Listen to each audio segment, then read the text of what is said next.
안녕하세요. 류마지기 유창길 원장입니다. 오늘은 제 블로그 내 사람 류마티스에 질문을 주신 어느 여성분의 글에 대해서 답변을 드리겠습니다.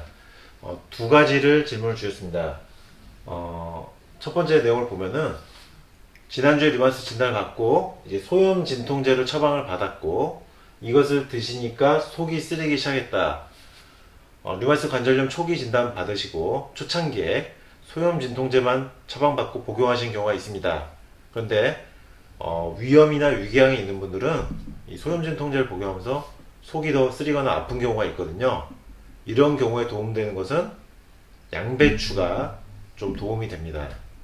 양배추를 드시면 이런 진통 소염제에 의한 속 아픔, 속 쓰림이 좀 완화가 되니까 양배추를 한번 참고를 하시고요.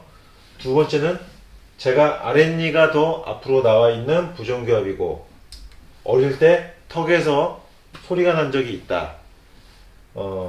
아래턱이 좀 더 앞으로 나오셨다는 얘기고요. 반대로 아래턱이 안으로 너무 들어가신 경우도 있습니다. 부종교합 중에서 류마티스 질환, 류마티스 관절염이나 루푸스 있는 분들 중에서 이렇게 부종교합이 있는 분들이 종종 있습니다.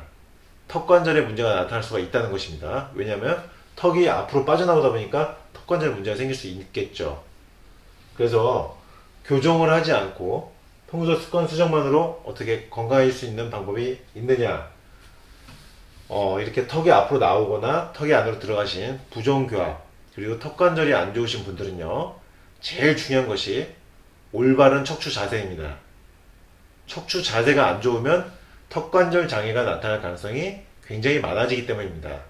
척추와 턱 관절은 그래서 연관성이 매우 많습니다. 따라서 이렇게 부종교합이 있는 분들, 부종교합이 심하게 있는 분들일수록 목과 어깨, 척추의 자세를 똑바로 펴줄 수 있도록 하는 것이 중요하겠습니다. 그리고 또 한 가지 말씀드린다면은 스트레칭이 중요하겠죠. 목과 어깨 등 척추의 스트레칭. 그래서 부드럽게 척추를 유지하는 것이 턱 관절을 악화시키지 않는 매우 중요한 요소입니다.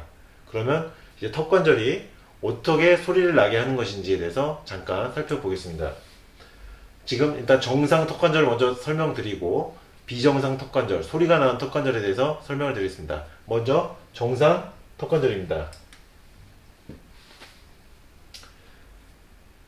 여기 턱뼈가 있고요. 이 위에서 같이 움직이는 미끌미끌하게 보이는 조직이 턱 관절의 디스크입니다. 여기 보시면은 이렇게 두 가지가 턱 관절 뼈와 디스크가 동시에 이렇게 서로 같이 미끄러지듯이 활주 운동을 하고 있는 것을 볼 수가 있습니다. 이렇게 턱 관절의 움직임이 미끄러지듯이 디스크와 함께 움직이다 보니까 관절에서 소리가 나지 않는 정상적인 상태입니다.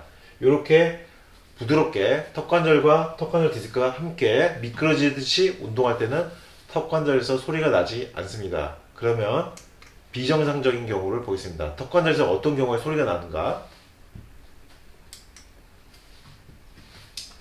비정상적인 상황입니다.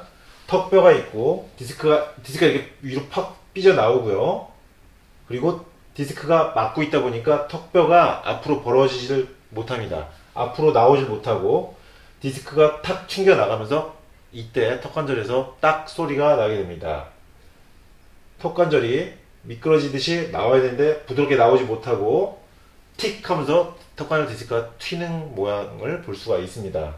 이처럼 비정상적인 턱 관절 디스크와 턱 관절 상황은 턱 관절에 소리가 유발되고 턱 관절 디스크가 손상되고 턱뼈의 정상적인 움직임이 제한이 되는 것입니다.